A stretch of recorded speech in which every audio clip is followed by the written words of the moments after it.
5, 6, 7, 5, 6, 4. Penyunatan dan Hari Raya Paskah di Gilgal. Ketika semua raja orang Amori di sebelah barat sungai Yordan dan semua raja orang Kanaan di tepi laut mendengar bahwa Tuhan telah mengeringkan air sungai Yordan di depan orang Israel sampai mereka dapat menyeberang, tawarlah hati mereka dan hilanglah semangat mereka menghadapi orang Israel itu. Pada waktu itu berfirmanlah Tuhan kepada Yosua, buatlah pisau dari batu dan sunatlah lagi orang Israel itu untuk kedua kalinya. Lalu Yosua membuat pisau dari batu dan disunatnya orang Israel itu di bukit kulit katan. Inilah sebabnya Yosua menyunat mereka. Semua orang yang keluar dari Mesir, yakni yang laki-laki, semua prajurit telah mati di padang gurun di tengah jalan setelah mereka keluar dari Mesir. Sebab semua orang yang keluar dari Mesir itu telah bersunat. Tetapi semua orang yang lahir di padang gurun dalam perjalanan sejak keluar dari Mesir belum disunat. Sebab 40 tahun lamanya orang Israel itu berjalan melalui padang gurun sampai habis mati seluruh bangsa itu, yakni prajurit yang keluar dari Mesir yang tidak mendengarkan firman Tuhan. Kepada mereka itu Tuhan telah bersumpah bahwa Ia tidak akan mengizinkan mereka melihat negeri yang dijanjikan Tuhan dengan bersumpah kepada nenek moyang mereka akan memberikannya kepada kita. Ia tidak akan mengizinkan mereka melihat negeri yang dijanjikan Tuhan dengan bersumpah kepada nenek moyang mereka akan memberikannya kepada kita, suatu negeri yang berlimpah-limpah susu dan madunya.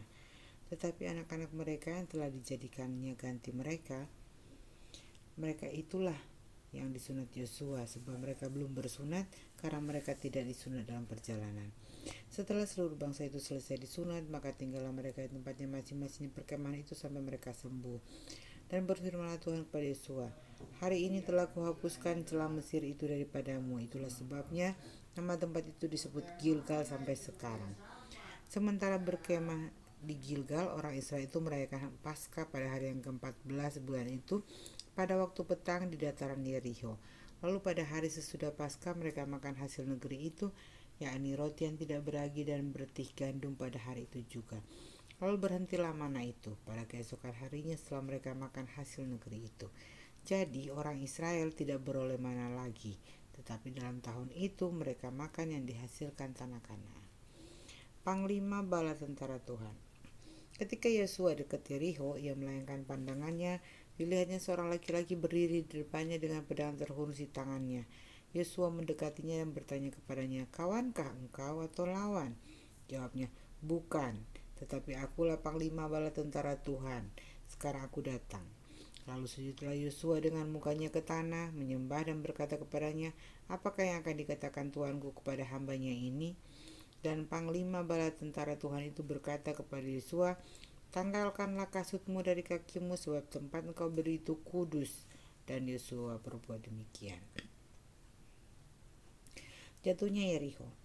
Dalam pada itu, Yeriho telah menutup pintu gerbangnya. Telah tertutup kota itu karena orang Israel. Tidak ada orang keluar atau masuk. Berfirmanlah Tuhan kepada Yosua, ketahuilah aku serahkan ke tanganmu Yeriho ini beserta rajanya dan pahlawan-pahlawannya yang gagah perkasa. Haruslah kamu mengelilingi kota itu, yakni semua prajurit itu harus mengedari kota itu sekali saja. Demikianlah harus engkau perbuat 6 hari lamanya, dan 7 orang imam harus membawa 7 sangkakala tanduk domba di depan tabut. Tetapi pada hari yang ketujuh, 7 kali kamu harus mengelilingi kota itu, sedang para imam meniup sangkakala. Apabila sangkakala tanduk itu panjang bunyinya dan kamu mendengar bunyi sangkakala itu, maka haruslah seluruh bangsa bersorak dengan sorak yang nyaring. Maka tembok kota itu akan runtuh. Lalu bangsa itu harus memanjatnya, masing-masing langsung ke depan. Kemudian Yosua bin Nun memanggil para imam dan berkata kepada mereka, angkatlah tabut perjanjian itu, dan 7 orang imam harus membawa 7 sangkakala tanduk domba di depan tabut Tuhan. Dan kepada bangsa itu dikatakannya, majulah, kelilingilah kota itu, dan orang-orang bersenjata harus berjalan di depan tabut Tuhan. Segera sesudah Yosua berkata kepada bangsa itu, maka berjalanlah maju ke 7 orang imam yang membawa ke 7 sangkakala tanduk domba itu di hadapan Tuhan, lalu mereka meniup sangkakala. Sedang tabut perjanjian Tuhan mengikut mereka. Dan orang-orang bersenjata berjalan di depan para imam yang meniup sangkakala, dan barisan penutup mengikut tabut itu, sedang sangkakala terus-menerus ditiup. Tetapi Yosua telah memerintahkan kepada bangsa itu demikian: janganlah bersorak dan janganlah perdengarkan suaramu. Sepatah kata pun janganlah keluar dari mulutmu sampai pada hari aku mengatakan kepadamu, bersoraklah, maka kamu harus bersorak. Demikianlah tabut Tuhan mengelilingi kota itu, mengedarinya sekali saja. Kemudian kembalilah mereka ke tempat perkemahan dan bermalam di tempat perkemahan itu. Keesokan harinya Yosua bangun pagi-pagi, lalu para imam mengangkat tabut Tuhan. Maka berjalanlah juga ketujuh orang imam yang membawa ketujuh sangkakala tanduk domba itu di depan tabut Tuhan. Sambil berjalan mereka meniup sangkakala. Sedang orang-orang bersenjata berjalan di depan mereka dan barisan penutup mengikut tabut Tuhan, sementara sangkakala terus-menerus ditiup. Demikianlah pada hari kedua mereka mengelilingi kota itu sekali saja, lalu pulang ke tempat perkemahan, dan begitulah dilakukan mereka 6 hari lamanya. Tetapi pada hari yang ketujuh mereka bangun pagi-pagi ketika fajar menyingsing dan mengelilingi kota 7 kali dengan cara yang sama. Hanya pada hari itu mereka mengelilingi kota itu 7 kali.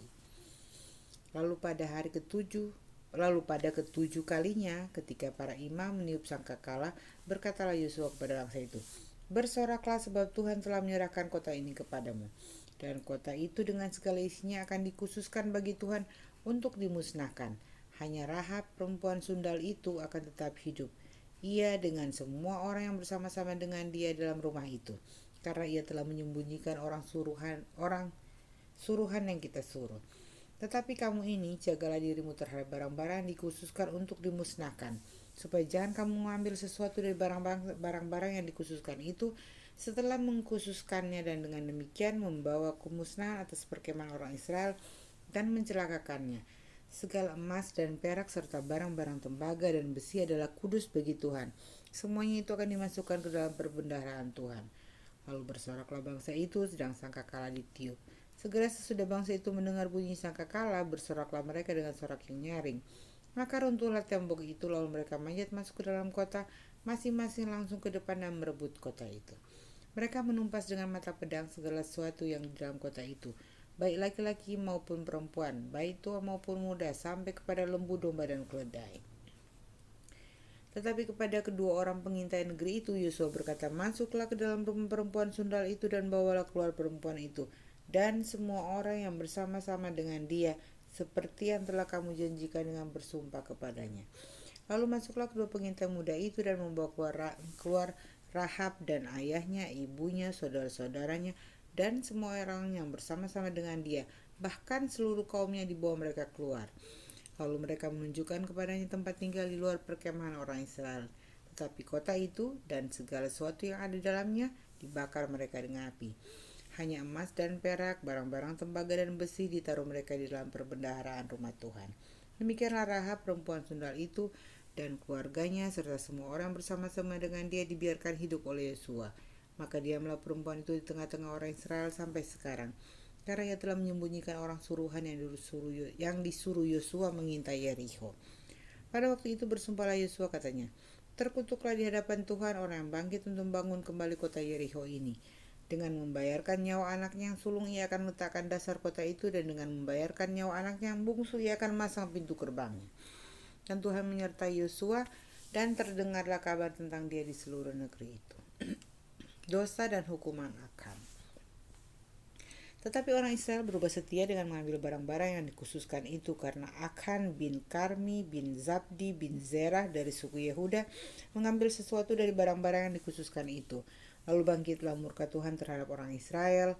Yosua menyuruh orang dari Yerikho ke Ai yang letaknya dekat Bet Awen di sebelah timur Betel, dan berkata kepada mereka demikian, pergilah ke sana dan intailah negeri itu. Maka pergilah orang-orang itu ke sana dan mengintai kota Ai.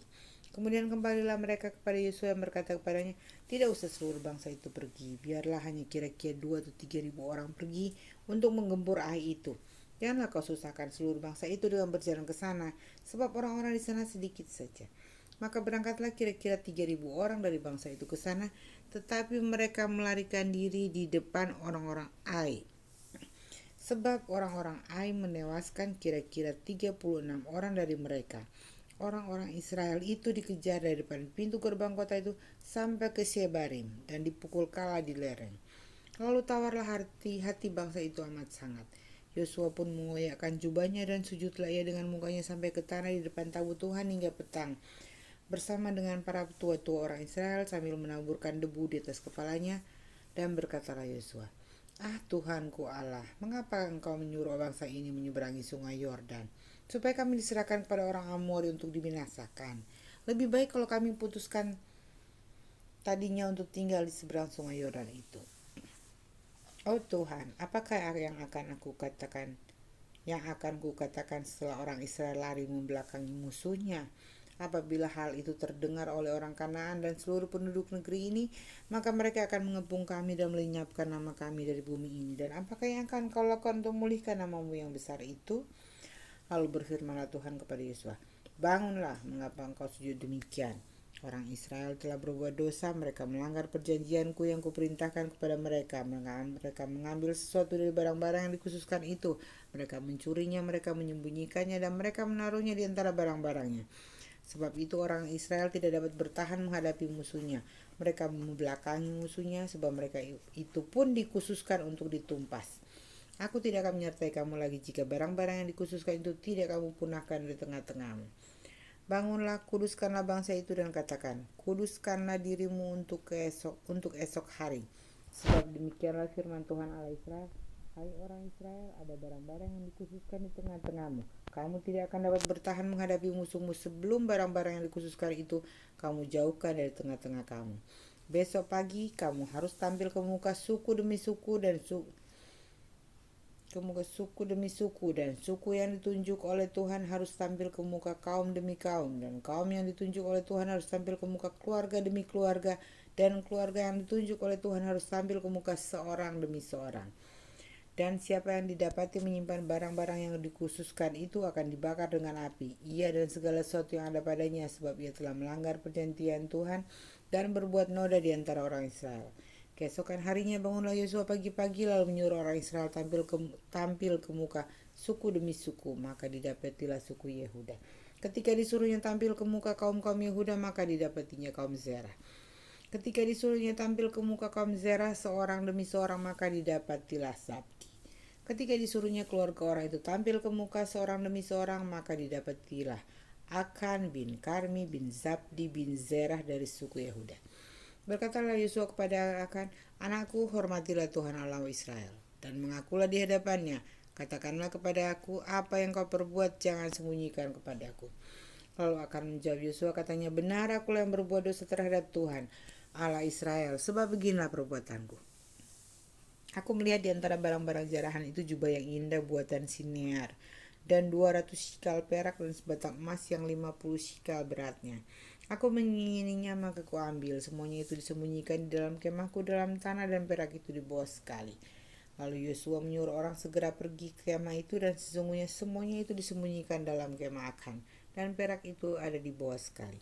Maka mereka mengambil semuanya itu dari dalam kemah, lalu membawanya kepada Yosua dan kepada semua orang Israel, dan mencurahkannya di hadapan Tuhan. Kemudian Yosua beserta seluruh Israel mengambil Akan bin Zerah dan perak, jubah, dan emas sebatang itu, anak-anaknya laki-laki dan perempuan, lembunya, keledainya, dan kambing dombanya, kemahnya, dan segala kepunyaannya. Lalu semuanya itu dibawa ke lembah Akor.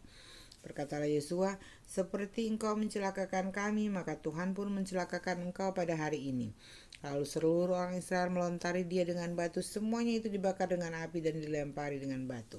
Sesudah itu didirikanlah di atasnya suatu timbunan batu yang besar, yang masih ada sampai sekarang.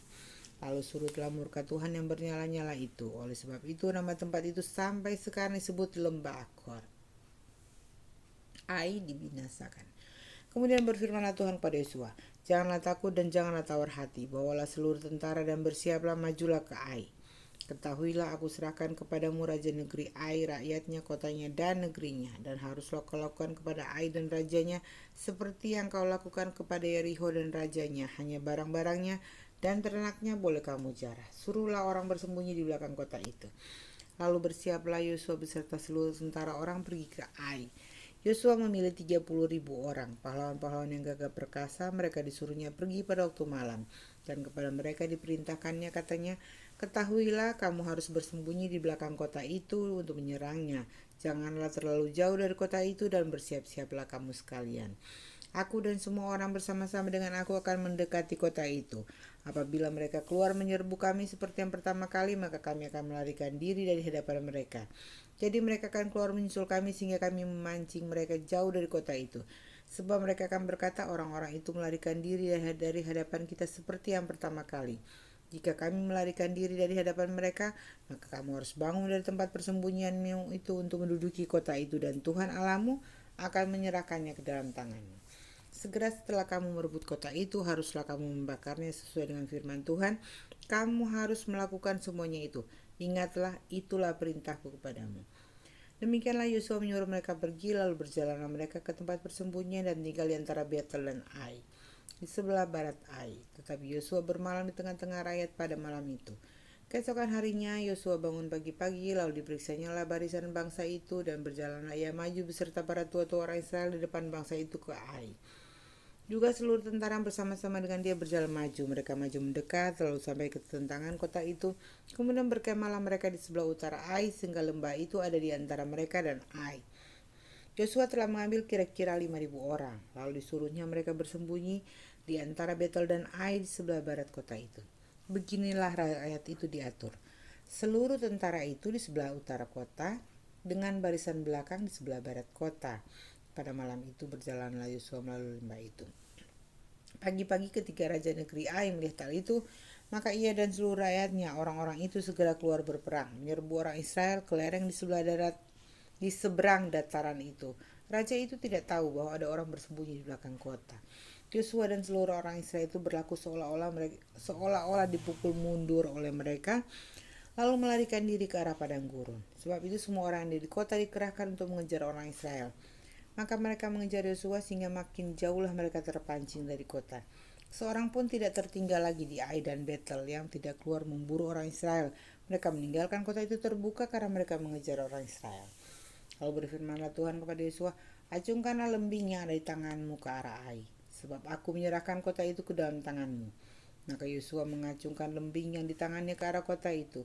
Ketika diacungkannya tangan itu, maka segera bangun orang-orang yang bersembunyi itu dari tempatnya. Mereka berlari memasuki kota, merebutnya, lalu segera membakar kota itu. Ketika orang Ai berpaling menoleh ke belakang, tampaklah asap kota itu naik membubung ke langit.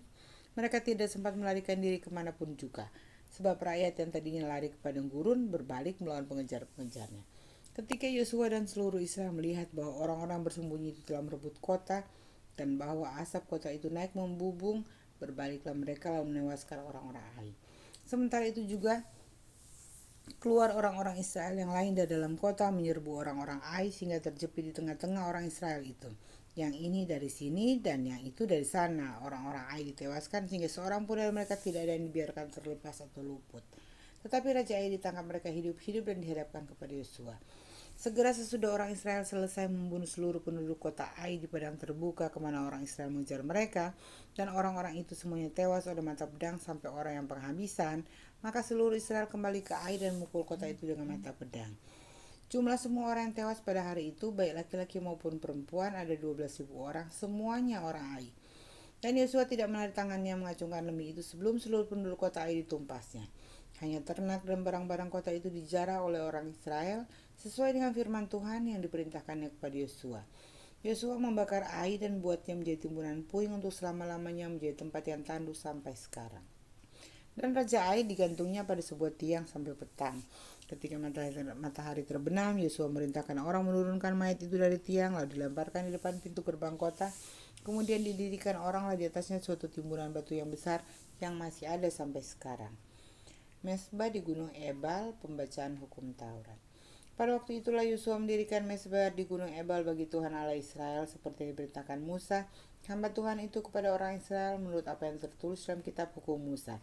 Suatu mesbah dari batu-batu yang tidak dipahat, yang tidak diolah dengan berkakas besi apapun. Di atasnya lah mereka mempersembahkan korban bakaran kepada Tuhan dan mengorbankan korban keselamatan. Dan di sanalah di atas batu-batu itu dituliskan Yosua salinan hukum Musa, yang dituliskannya di depan orang Israel. Seluruh orang Israel, para tua-tuanya, para pengatur pasukannya, dan para hakimnya berdiri sebelah menyebelah tabut, berhadapan dengan para imam yang memang suku Lewi. Para pengangkat tabut perjanjian Tuhan itu, baik pendatang maupun anak negeri, setengahnya menghadap ke gunung Gerizim dan setengahnya lagi menghadap ke gunung Ebal, seperti yang dahulu diperintahkan oleh Musa hamba Tuhan apabila orang memberkati bangsa Israel. Sesudah itu dibacakannya segala perkataan hukum Taurat, berkatnya dan kutuknya sesuai dengan segala apa yang tertulis dalam kitab hukum. Tidak ada sepatah kata pun dari segala apa yang diperintahkan Musa yang tidak dibaca oleh Yosua kepada seluruh jemaah Israel dan kepada perempuan-perempuan dan anak-anak dan kepada pendatang yang ikut serta.